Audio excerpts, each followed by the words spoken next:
This is Twit. All right, Amber, it's time for Rad or Fad. What's on deck today? Okay, this is an app. It's called Crowdpilot, and I watched the little promo video on the site, and I have to say I'm somewhat perplexed. I don't really understand if this is a real thing. I'm sure it is, but I can't imagine using it. So the premise of this app is like, let's say, for instance, in this video, it shows a guy out on a date with a woman. They can't figure out what they should be talking about. They're kind of speechless. They don't have anything to fuel their conversation, and so at some point, she goes on to the Crowdpilot app and crowdsources the conversation. So gets some information or some suggestions from friends through this social tool in terms of how to jumpstart the conversation.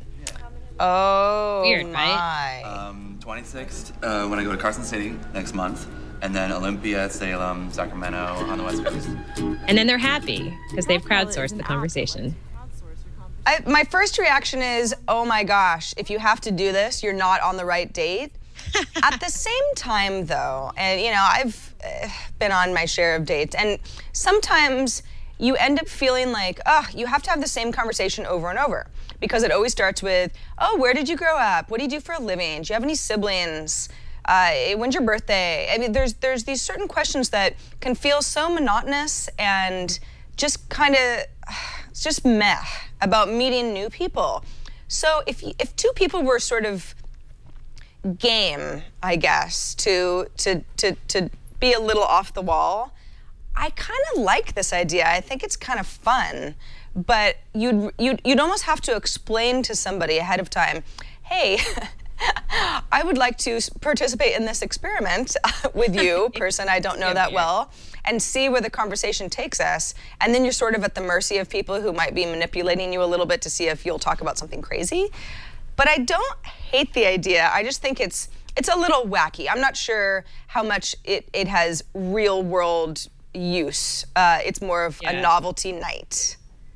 Yeah, I almost feel like, and I think I would put it in the category of fad because it feels somewhat to me that they're really just taking advantage of the term crowdsourcing. You know, it's a trendy word that people love right now. So like, oh, crowdsource this, crowdsource that. I mean, all these new apps that are coming out, they're just saying crowdsourcing in front of some type of verb, right? Or noun, whatever it might be. But they're just taking advantage of that term because it's popular. So I think it's somewhat of a fad. I can't see people doing this. I mean, it's a fun idea, but I don't know if there's a practical scenario where someone would take advantage of something like this. If there is, please tell me, let us know, because I just don't see it offhand. I think if I went out for a drink with somebody on Friday night and I said, so, before we talk too much, I want to kind of do this thing, what do you think? I think that he would probably say, no. You're too weird and internet-y. So maybe you have to get two people who are already familiar. I don't know. I think it's a fad too. It's just, I'm not gonna do this. I think it's kind of a fun idea. Sarah, you should totally do it, and then you can report back to us. I could actually do this on Friday. It could be awkward. It's possible. It's possible. I don't know what he does for a living, so who knows? Maybe he built the app. He's part of the team. Just put it on your phone, and then if you're having a really dull moment, then maybe you could just be like, you know, this is silly, but it could be funny.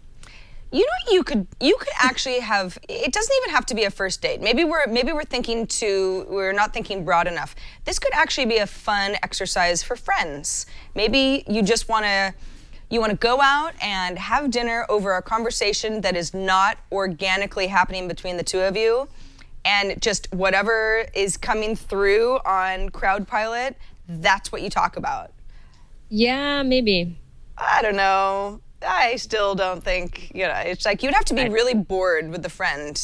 It seems like that when you go out with your friends sometimes, though. I mean, I've gone out before where literally everybody at the table has their phones and their social networking with different people on different services. And as much as I love all these tools, sometimes it feels a little bit like we're just bored with each other. So I don't know. But I don't think I would ever use this. I think it's a fad. And I would challenge anyone to go out and experiment with this and report back to us. Stay safe, but let us know how it goes. Yes, please do.